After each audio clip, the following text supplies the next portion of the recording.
Oh, good morning, David. Whoa, what's up? Was that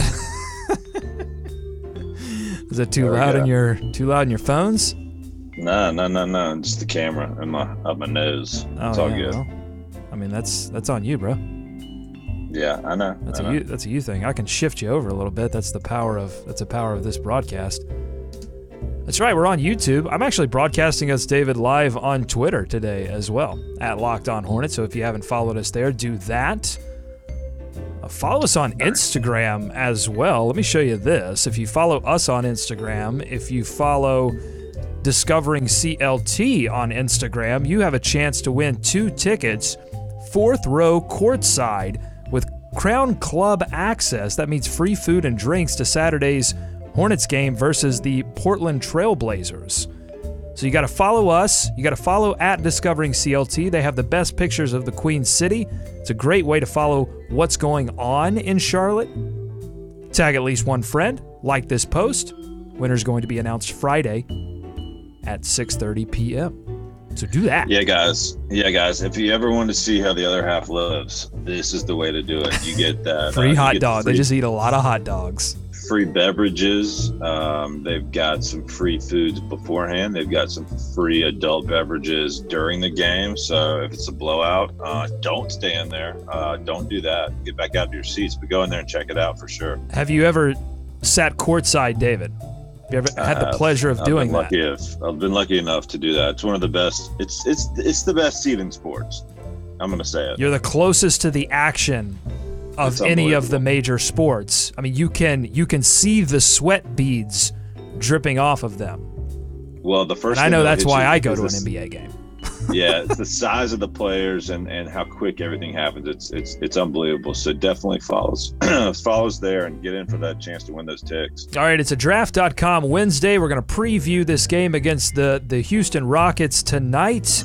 And we're also going to talk about this article that Kareem Abdul-Jabbar wrote for The Guardian. Has some interesting thoughts on the NBA possibly taking over for the NFL in terms of America sports. Want to know what you think on that on the live chat, youtube.com/Locked On Hornets. And also, we got to get into David's road rage. Really got to talk about that because it's becoming an issue for the show and it's becoming an issue for the public health of Charlotteans everywhere. Okay, with that. Well, we need to talk about pedestrian courtesy for drivers. That's what we need to talk about. We'll talk about it all. All right, let's start the show.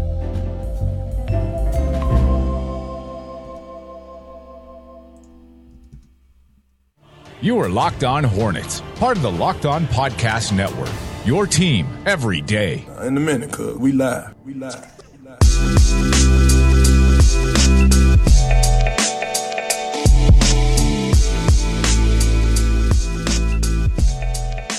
All right, this is Locked On Hornets, your daily podcast on the Charlotte Hornets and the NBA. I am Doug Branson, your master of ceremonies. I cover the Charlotte Hornets for FanRag Sports, and I'm joined from the mean streets of Cotswold. He's been covering the Hornets for AtTheHive.com since they were the Bobcats, David Walker.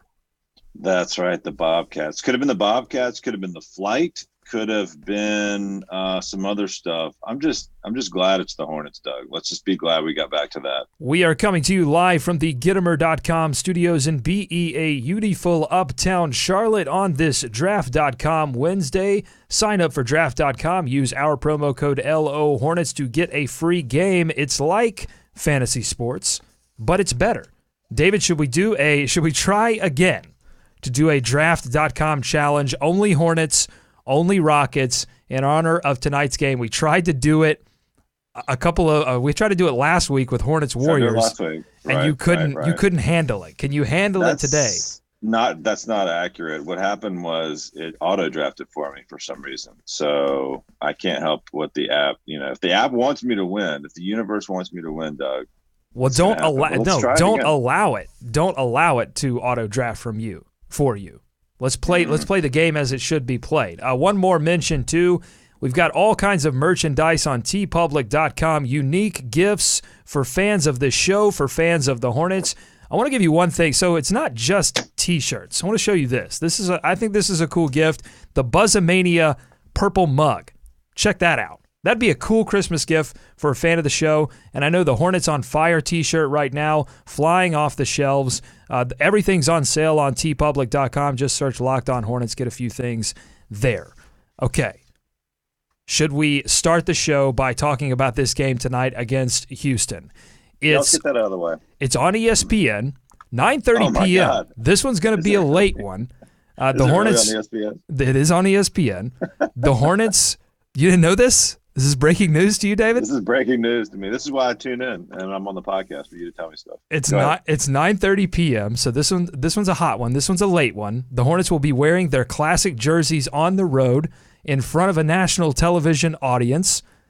And here's the situation for the Hornets. They're coming off a win against the Oklahoma City Thunder, where they finally got their offense and their defense on the same page. That's exciting. You saw 3-point shooting returned. They shot over 50%. It was a season high for the Hornets from beyond the arc, and they will certainly need that tonight against the Houston Rockets, who play very well offensively, David. Yeah, they do, Doug. But you know what? They also play very well defensively. I mean, we talked about, this is surprising looking at this, and I don't know if folks have not tuned into the NBA, and particularly the Western Conference, much at all this season. You may be surprised to know it's not the Golden State Warriors, Doug. It's the Houston Rockets. They're the best record in the league, the best record in the West, and it looks to be for real, man. I mean, you mentioned their offense, but their defense is just as impressive. 7th in defensive rating right now in the NBA.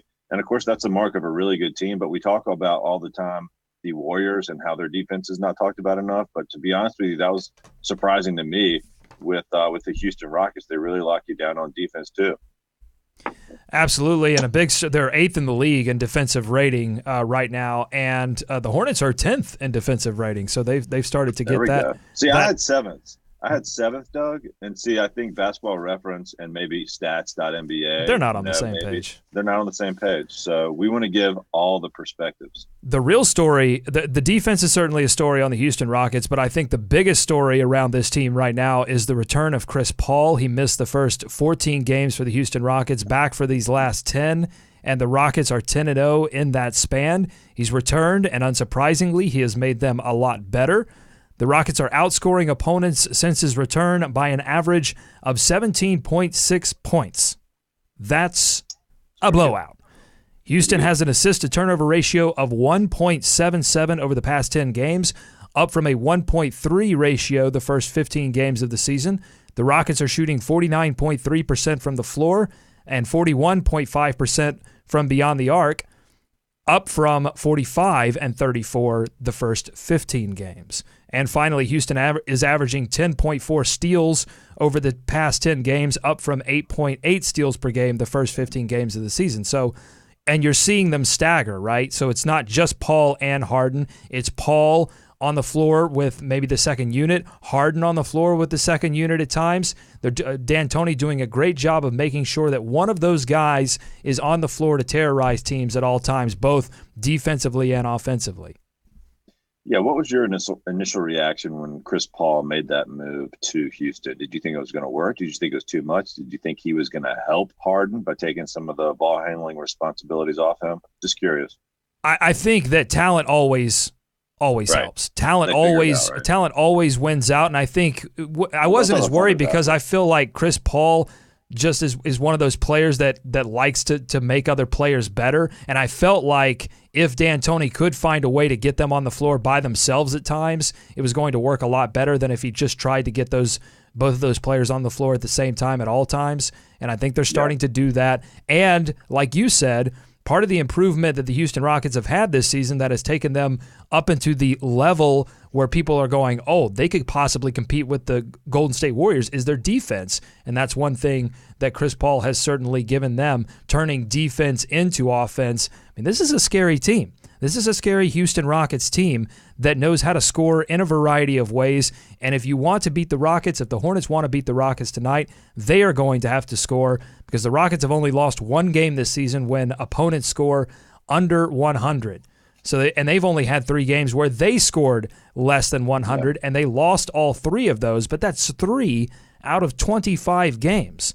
and they have the ability to come back against good defensive teams. They showed that against the Pelicans. They showed that against the Portland Trail Blazers. So this is going to be another tough matchup for the Hornets. I don't necessarily expect a win, but you hope they keep that competitive fire that they had against OKC and put up a good fight. Yeah, think back to the first game the Hornets and the Rockets played in Charlotte earlier this season, and the Hornets were hanging tough, but every time they tried to climb back into it, there was a three, a back-breaking three from the Houston Rockets. And that's kind of what they do. I mean, the three-pointers are obviously a big weapon in their arsenal. Charlotte allows 31 per game. Houston shoots about 43 per game, Doug. I mean, they shoot 37%. 12 more. And the Hornets the Hornets allow a lot, and they still shoot 12 more. Yeah, and they make a lot. So I mean, but they get those shots up. I think did they shoot 53s when they were in Charlotte? I'm gonna pull that up real quick, but I know they shot quite a few. But that's you have to do all you can to keep those attempts down. But it's not a strength of the Hornets, and it is a strength of the Houston Rockets, and they know what they want to do, and they do it really well. And we haven't even mentioned James Harden yet, and our friend Justin Thomas is probably burning up right now. Salivating. Yeah, he's in full MVP mode right now. He's playing out of his mind, and he's just really hard to stop. Has given the Hornets fits over the last 2-3 years. MKG, man, every day he's got to go out and guard one of these superstars, and it's just exhausting. James Harden probably going to be the first player selected in our draft.com challenge. David, I sent the invite, so why don't you go ahead and get us started on there. And I'm going to tell people about draft.com. Fantasy basketball fans, listen up. If you love fantasy basketball, then you need to try our favorite app. It's called Draft. It's daily fantasy basketball, but it's better because it's not like the other guys. On Draft, you play real live snake drafts with other people, just like in your season-long league. It's a draft that lasts for just one night, and there's no management. You just set it, and you forget it once you're done drafting. That's it. No trades, no waiver wire. Draft even takes care of last-minute injuries for you. Drafts start every couple of minutes, so you can join one right now. And the best part is you can play for cold, hard cash. Drafts start from just $1, so there's a draft for everyone. Come and join us on Draft.com today. Download the app anytime. Just search Draft in your app store, and you can join a game in minutes or play right from your computer on Draft.com, whatever, whenever you want. For a limited time only, all new players get a free entry into a draft when you make your first deposit, but you have to use our promo code LO Hornets. That's right, you can play a real money game for free right now just using our promo code LO Hornets on your first deposit on Draft. So just in a few seconds, David and I are going to draft it up here on the show, and it's Hornets versus Rockets, David. Remember that. We're restricting ourselves. So you can pick a Hornet, you can pick a Rocket. Do I have to make the first pick? Is that you have the first pick? All right, so I'm going to take James Harden. He was somebody that the Hornets really could not stop, and they played really tough defense against Harden and couldn't overcome what he was able to provide. The pick is in for David. David's taking Chris Paul, and this is a snake draft, so David's going to get to pick again. And of course, you go Kemba Walker. That's a solid pick there. So I'm gonna have to scroll and find these players. Yeah, I couldn't filter on Houston. If somebody out there.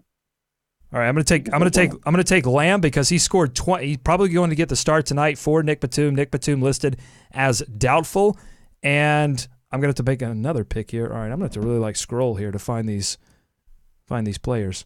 All right, I'm gonna take Ryan Anderson because I'll tell you why. He only had 7.6 draft points in this last one. He was a little off from the three-point line. I think he was an offer.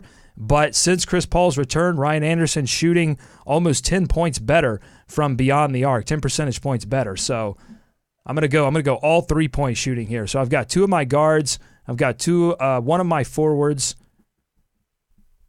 PJ Tucker still available at the forward position.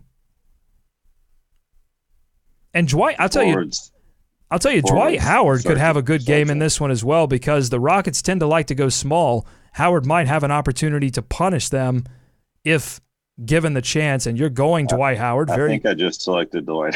Yeah, very smart pick. That's fine. Yeah, it was auto. It was also smart.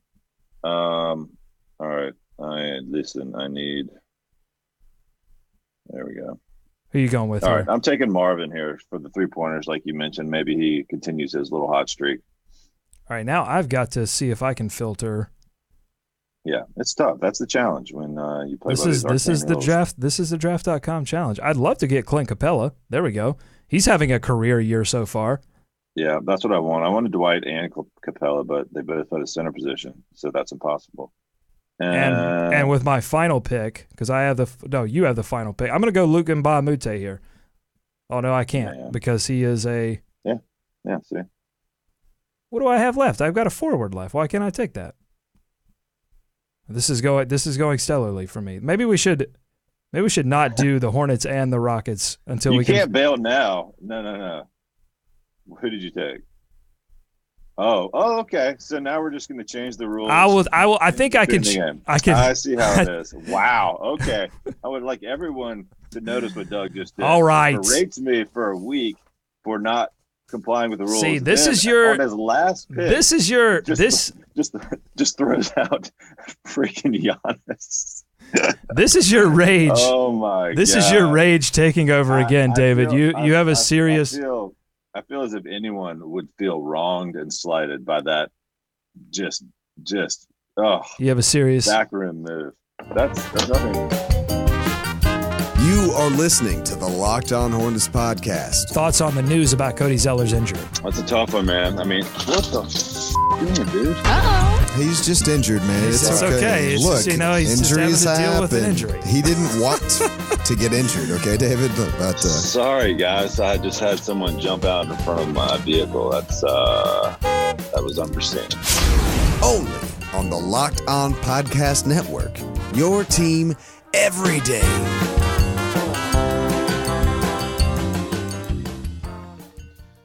I can probably fix the draft.com thing. I can probably. What do you mean? Quote on the chat saying #cheating. I can maybe I don't know. Maybe I don't know. What else can you call it? Exactly. Rascals. We got to talk about this. So this is what happened yesterday on the show. We're doing the show. We're doing this live show on YouTube, and all of a sudden, David curses some. What were they? Teenagers? Yeah, so so for those of you that don't know, on occasion I will have to call into the show from my vehicle. Which is amazing, by the way. Let's stop and just start there. You sometimes do this show from the car. That is amazing. It's perfectly safe. I do have my trusty AirPods in, as you guys know, so I've got my eyes on the road, and I try not to, get too crazy out there. But look, if we want to do the show at 8:00, this came about organically. And sometimes we have to go that route. So this is one of those days. And as I'm driving into my office area, there is a crosswalk. Now, at this crosswalk, I see these 3 youngsters, right? They've clearly been out running the trails. They're going to continue their run and cross the street. I see them running the trails. What does running the trails mean? Yeah. Do these kids, are they like cross country? Are they like runners? Yeah. I'm assuming I didn't stop. I did stop. I almost hit one of them. I wanted to pummel them, but I did not. Watch your language in front of the lady, punk! Exactly. So, there's trails, right? And they come out and they cross the road. People walk back there. People hike. People run. What have you. Whatever you want to do. See, I thought these were just slackers. These were just youths. Wasting their time and crossing the street. You're describing as they are motivated runners, David, and you're trying to. What I'm hearing is you're trying to run them down. You're trying to take out Charlotte's finest young runners in your death machine. Let me tell you what you don't do when you come to a crosswalk. You don't challenge the cars. Okay, these guys definitely saw me. What? This is your car bias. As someone who bikes in Charlotte, I bike to work almost every day. Well, let's don't get started. I have to defend these brave souls out there running, worrying about their health as my co-host attempts to slaughter them in his death machine. Wow. Okay. Well, this is just being painted in all different sorts of lights. I think if you're on the road, if you share the road, you have a responsibility to watch out for others and yourself. If a car is coming down the hill, at 40 to 50 miles an hour, let's say 40, and you see that You car, can say 40, but you also said 50, which makes me think it was 50. Here's what you don't do, Doug. You don't see the car. Stop your run. Stop the run. Stop the run. At least someone stopped. It's a road. I'm not on the sidewalk. It's a road. 2 of these youngsters stopped, like responsible, almost adults. The ringleader, the troublemaker, slows down, walks out into the middle of the road, and stares the car down. Now listen, this is 8 o'clock on a Tuesday morning. People are going into work. There's several cars behind me. Okay, this is a traffic hazard. I slowed down enough, and you know what he did? He stares me down. He holds out his arms. Looks right in my windshield, and that's when. Holds out his arms like up in the air, like, "Hey, what are you doing, buddy?" I love that. That's my go-to move on the bike. You got to let people know, "Hey, what are you doing, buddy?" When you see a car coming, you jump out in front of it. That's your go-to move. No, I know, but you know what? They teach you when you're biking in the city to get big, to be a little aggressive, because you want to let people know, hey, I'm here. That's a good way to get run over. I'm here. No, it's not. It's actually a good way to stay safe, David. Let me tell you. And a great way to stay safe is if others pay attention like you. Would you say, David, that you have, because you are very upset by this, and would you say you have a problem with road rage? No. So this was just a special circumstance. What's the maddest you've ever been on the road? Jumped out in front of the car and tried to take me on. So is that the maddest you've ever been on the road? What's the maddest you've ever been on the road in Charlotte? Oh God! What just really gets your goose? Children, so kids in the crosswalk. That's the pinnacle of Charlotte. Terrible driving experience. Do you know the rules? Do you know the rules of the crosswalk? It wasn't a stop; it was a crosswalk.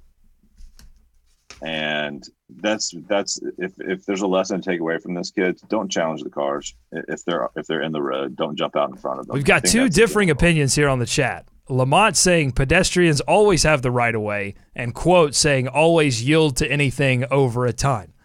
Exactly. I'm telling David that he's in the death machine, and that he was trying to take out Charlotte's finest youth who are just trying to take care of their health, just trying to get a little run going on. If they had the right of way, why'd they stop? That's a good question, right, Doug? If they had the right of way, why'd they stop? Why'd they stop, then walk slowly? This is Locked On Hornets. Our boys got to go Cobra Kai. We got to go 80s villain defense. Grow a goatee. Do the gladiators stab them real quick in the ribs before Have an the Eastern game? European accent. Only on the Locked On Podcast Network. Your team every day.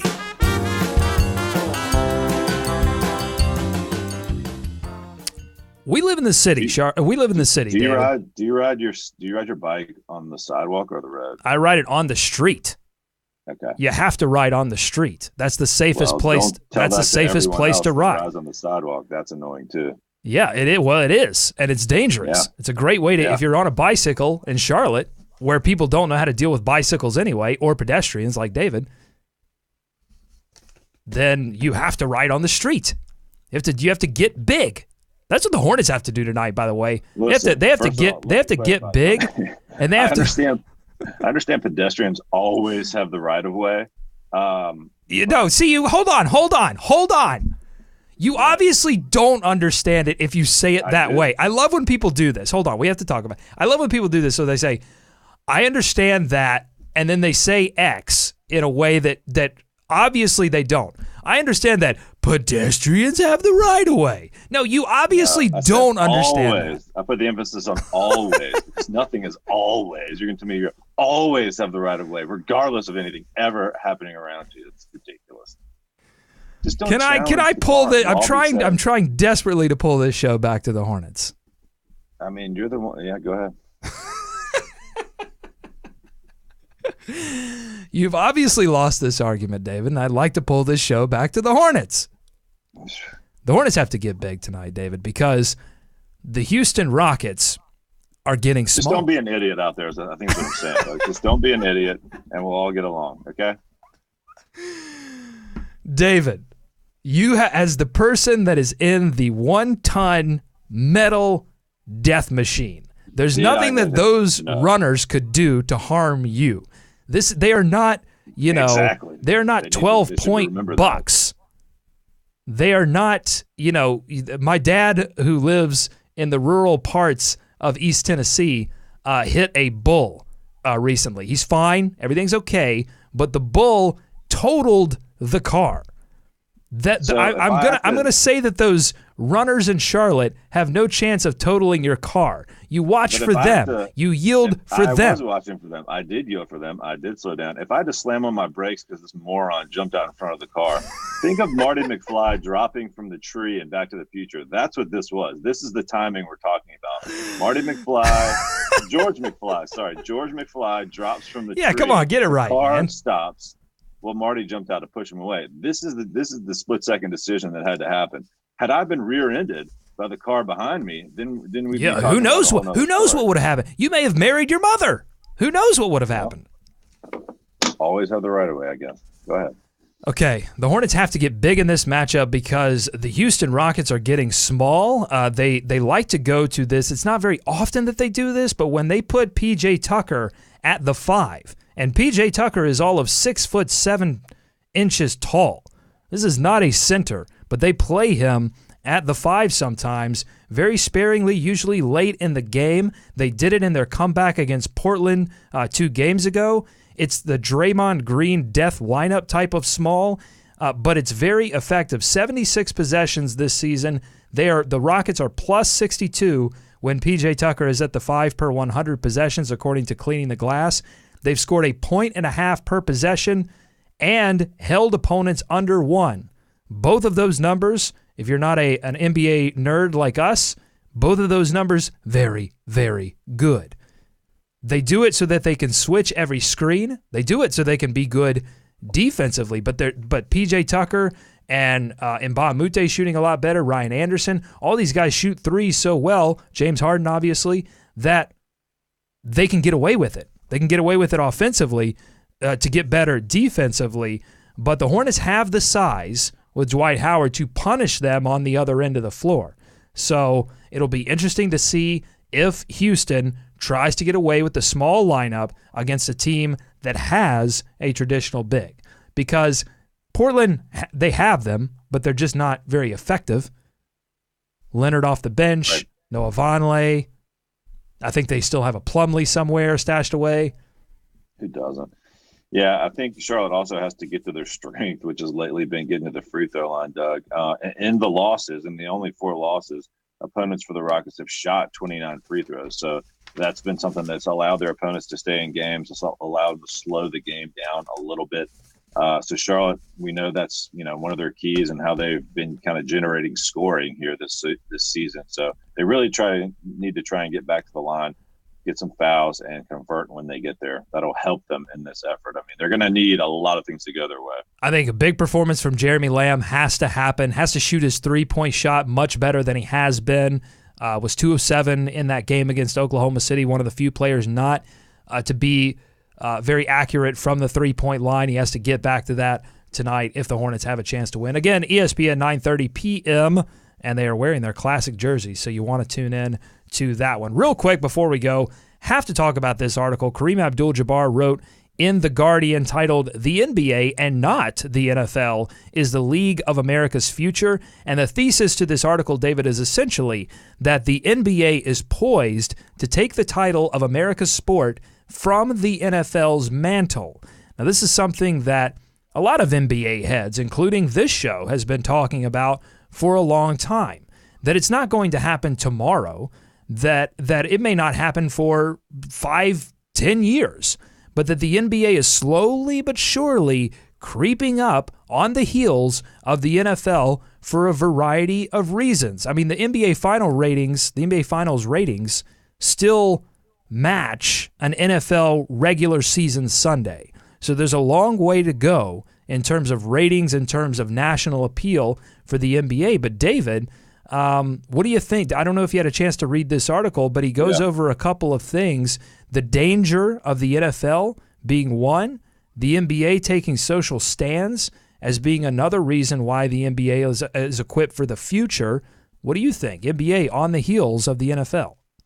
I mean, it's certainly more progressive, right? They want their players out there to have more of a voice. The NFL does not, clearly. That's not something they want to get involved in. So, but some of the backlash you saw to that, has me questioning whether or not the NBA, just as a popularity measure, can get there. I think, like you said, I don't think it's going to happen, in the next year, 5 years, even 10 years. I mean, it'll take a collective shift, I think, in the, national consciousness or for people to be able to, watch the NBA. I mean, let's face it, a lot of people don't like the NBA because, it's predominantly African-American, and you see those guys up front and center, whereas they're a little more shielded in football with the helmets on, and they don't want them to speak out as much. So there's a lot of negative backlash when the players did try to step up and do something that you might see in the NBA more with like the kneeling and more of the outspokenness. I think one of the interesting things in this article, though, David, is that Kareem Abdul-Jabbar is somebody who is recognized as being socially active, as somebody that is not afraid to speak out on issues of any kind, but he began this article with the danger of the NFL being the driving force behind the NBA's ability to catch up in the future. Again, this is not going to happen tomorrow, but in the future, because we're seeing these dangerous hits that have always been in the sport. That's important to note. Like the Shazier hit, the one on Savage in Houston where he looked dazed, possibly a seizure on the field. Like these kind of things have been happening for a long time. It's just we're now starting to notice it, and the players are getting bigger, faster, stronger, becoming human missiles. And so the hits take on an even deadlier kind of connotation when you talk about the long term.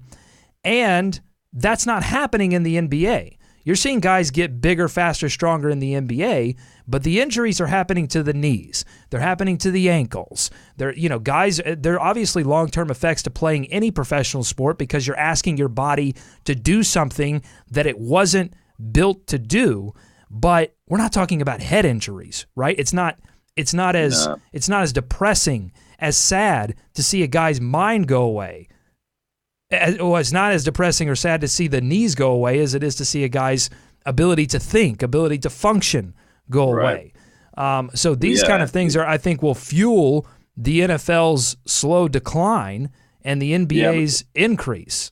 And it's going to take like a generation or two of declining participation in football, right? Like youth football numbers, I think are going down, I guess. But, basketball has the popularity, but it feels like that's what it'll take, a whole new generation. I just don't know if people are just going to stop watching. It doesn't seem like anything can stop that freight train. No, absolutely not. And I think the NFL has always had a product that was much more fascinating to watch on television because of the stops and starts, and it's easier to consume. It only happens once a week, so it's event television. I think if the NBA, as they look to the future, if they want to become more relevant, they're going to have to start to make tough decisions about the number of games that they play. I think 82 is, first of all, we know it's an arbitrary number. It's a random number. It's not something that makes any sense. If you look over the history of the league, there's just no rhyme or reason to it. And I think they have to look at slowly reducing the number of games that these players play, for one, to make sure that the stars of the league are healthy for the playoffs, so that they don't have to start the season, keep starting the season earlier and earlier to accommodate what the science is saying, which is players need rest in between games in order to prevent some of these injuries that we're seeing as they get bigger, stronger, faster. As the science is getting better in terms of making their bodies do things that the body shouldn't do, the body would not normally be capable of doing, but we're not allowing enough recovery time. That's what the science is saying, right? But I think they have to reduce the number of games for that, but also you see it, David. The NBA season right now at this moment is not relevant in the national conversation. We're seeing it in and people want things to be either cemented or over very quickly. We're seeing it in Hornets land, where they've gotten off to this slow start. The Hornets have, and you've seen our listeners be like, "It's over, it's over, call it season over," and we're not even in January yet. Some people aren't even watching yet. I mean, a lot of people aren't watching yet. But people are used to because they're used to seasons like in the NFL developing over the course of 4 or 5 weeks, 4 or 5 games, and not the months-long schedule of the NBA and the second season that is the playoffs, and where you go through, a couple of months, and that doesn't necessarily determine things in the NBA. Yeah, and we haven't even talked about the fantasy angle of this. We're sponsored by Draft today, but I mean, NFL fantasy is obviously a monster. People are going to be driving interest through that, so they're going to keep watching. But the one thing, and tell me if I missed this in this article or this writing by Kareem, the NBA's ability to keep the attention year round, this offseason was nonstop. I mean, I think that is a feather in their cap that they're able to now generate big boost year-round attention, where that used to be only the NFL, and they were geniuses about it because they spaced everything out. They'd have the schedule release, and then free agency, and then preseason would start, and then something else. And the NBA has kind of shifted to that, so they've tried to kind of match them up to keep attention. Well, part of that is that the NBA has been very smart about embracing social media and embracing people spreading their product on social media, on YouTube, on Twitter, on Facebook, and not locking those highlights down and saying you can't spread this. You can't spread this product that, well, we want people to see it, but you can't spread it. And access for games. I mean, as much as we bag on League Pass, if you want it, you can get it, right? The channel through which you get it may be bumpy and may be laggy, but you can get it in just about wherever you want. Whereas the NFL, I just saw yesterday, I think starting next week, or certainly with the playoffs, you'll be able to go through mobile, any carrier and get coverage. Whereas before it was just through Verizon, which make no sense. So you're seeing some of that, them open that up. But yeah, the NBA has been at the forefront of that with highlights and things like that. So it's definitely interesting. I mean, I think a lot of people feel that way. And I don't think Kareem was saying that it's going to happen today or tomorrow, like we said. It'll be tough to reduce the number of games because there's money on the line. There's ticket revenue on the line. But I think the NBA has to start looking at the long term. You can, filling every seat for every game as opposed to filling half the seats for 82 games. There's got to be more stake. The regular season in the NBA lacks stakes until after Christmas. And if you're going to have someone to make that change, right, we've seen how progressive Silver has been and listening to things and trying to change things and bringing things up that you would think would never be touched. The drafting, the 1-year rule, so things like that. And the 82-game rule would be a huge one. But they're definitely looking to improve it. Let us know what you think on Twitter at Locked On Hornets, or you can join us on the live show, youtube.com/Locked On Hornets. We want to know what you think on this. Is the NBA close? How close are they? Are they years? Are they decades away from taking over as America's sports? Or maybe it doesn't happen at all. But we've seen evolutions. Baseball used to be America's sport. Boxing used to be America's sport. These things change. Attitudes shift. And I think we're in a country right now that is shifting politically, emotionally, socially. So I think the time is ripe for the NBA, and I think they're making some good moves in that area. Okay, that's all the time we have for this episode of Locked On Hornets. We'll be back tomorrow with a recap of tonight's game. We're going to stay up late, try to figure this thing out. Hopefully the Hornets stay competitive. Kimba, after the game against OKC, said that was a vision of what the Hornets can be. So what I'm looking for from tonight, David, is if they can maintain that vision. Not win, not whatever. If they win, they win. If they lose, they lose. But can they maintain that vision? Facts. Can they hit three-point shots? Can they maintain defensive consistency for 4 quarters?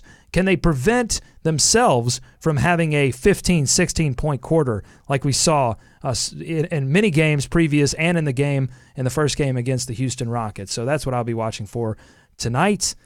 Thanks so much for listening to Locked On Hornets here on the Locked On Podcast Network. For David, I'm Doug, saying stay safe out there, Charlotte. David's inside. It's okay. Share the road. Walk around. Be free. Be free, Charlotte. And let's swarm Charlotte.